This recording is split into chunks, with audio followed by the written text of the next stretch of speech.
Alright, discuss natin yon kung paano tayo gagamit ng AI sa existing project. So ngayon, ah, bahala na kayo mag-research kung ano yung AI. Pero ito yung gagamitin natin. Ah, gawa siya ng Anthropic. So, Claude AI yung pangalan niya. Okay? Basahin nyo na lang mga matatanda na kayo. Okay. So, ayan. Disclaimer, ito, para magamit natin yung Claude Code, may bayad, may subscription. $20 yata per month. Pero i-treat nyo na lang yon as investment sa sarili nyo kasi super helpful naman siya para sa akin. Kumbaga na ma-maximize ko naman yung usage ng monthly na binabayaran ko. Kaya lang, share ko lang. Okay, so create lang kayo ng account dito sa Claude.ai. Then, kuha kayo ng plan, yung Pro. Pwede naman siyang gamitin ng libre, pero may limit yung, tawag dito, yung chat, alam ko yung chat libre. Yung parang GPT na style, yung chat sa web. Ganon, magagamit nyo ng libre. Pero, kung gusto nyong makatulong siya sa inyo sa pagko-code, kailangan nyo ng bayad para sa Claude Code. Asa na yun? Ito, yung Pro. Ba, 17 lang. Naloko ata ako ah. Monthly. Monthly kasi ko eh. So, yan. Includes Cloud Code. Ito yung pinaka gagamitin natin para makatulong siya sa atin sa pagko-code. Kumbaga assistant natin siya. Hindi tayo ah, vibe code kasi yung mga vibe code alam ko hindi sila kadalasan hindi nila alam yung nangyayari sa coding. Ang style ko kasi, nagpapatulong ako sa kanya. Meaning, hindi lahat siya yung gumagawa. Mostly ng typing, ng code generation, yung AI. Pero, more on thinking, dalawa kami. Sayang naman yung ulo ko, hindi ko gagamitin.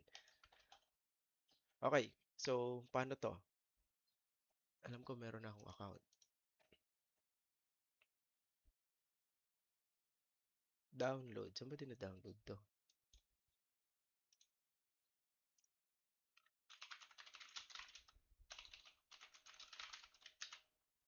Okay, ito.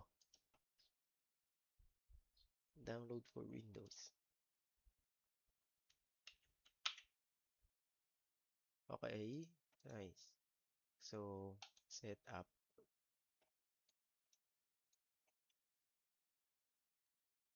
Saan yun?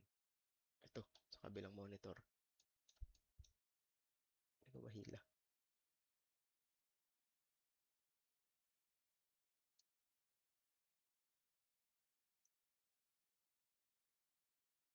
Okay,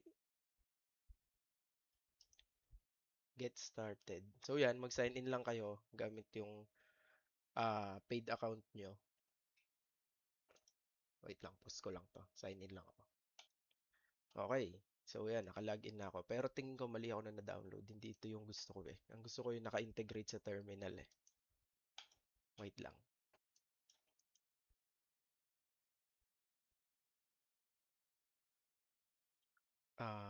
Bukas nga ako ng CMD. CMD, meron na ba? Wala. Okay.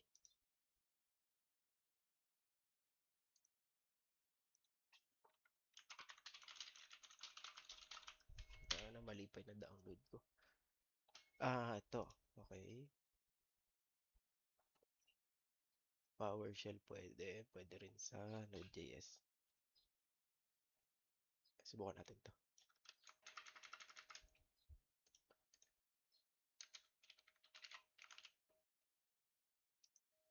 PowerShell. To.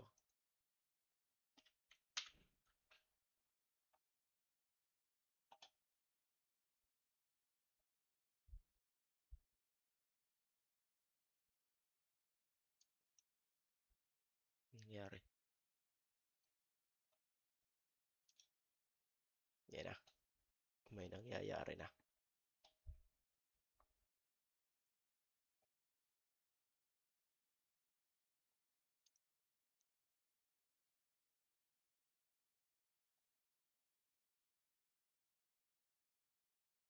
Okay, nice. Yon. So, sige. Naka-install na yung Claude AI na naka-integrate sa CMD o sa PowerShell. Then, testingin natin. Alam ko kailangan ng login dito para makuha mo yung account API key. Lipat tayo ng folder. Nasaan ba yung project natin? Ito, integrate natin siya dito. Subukan natin sa existing na project. Open in Explorer. Yan. Sige, punta ka dito. Dito tayo.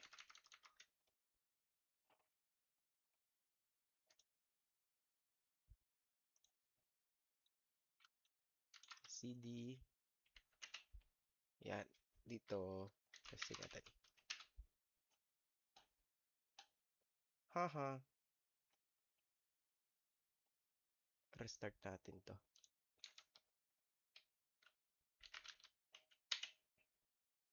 Bukas tayo ng CMD. Dapat dyan. Haha. Tangay na nangyari dito. Baka wala sapat. Check natin. Ewan ko anong nangyari. Ulit. Pero lang tayo sa Node.js na way.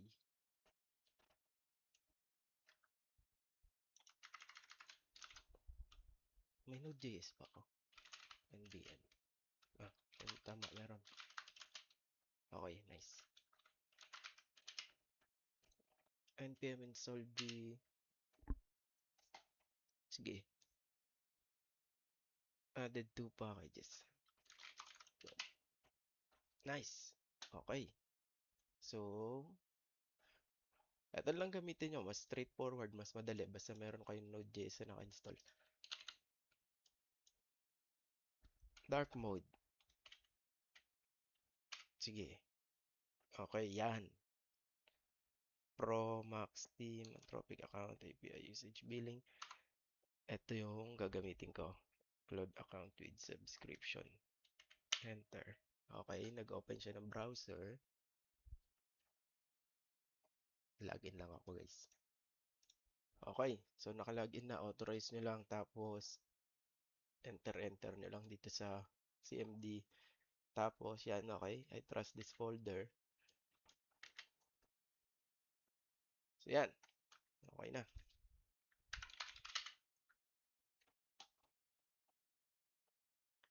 So, naka-setup na tayo. Next video, doon na tayo mag AI. Thanks, bye.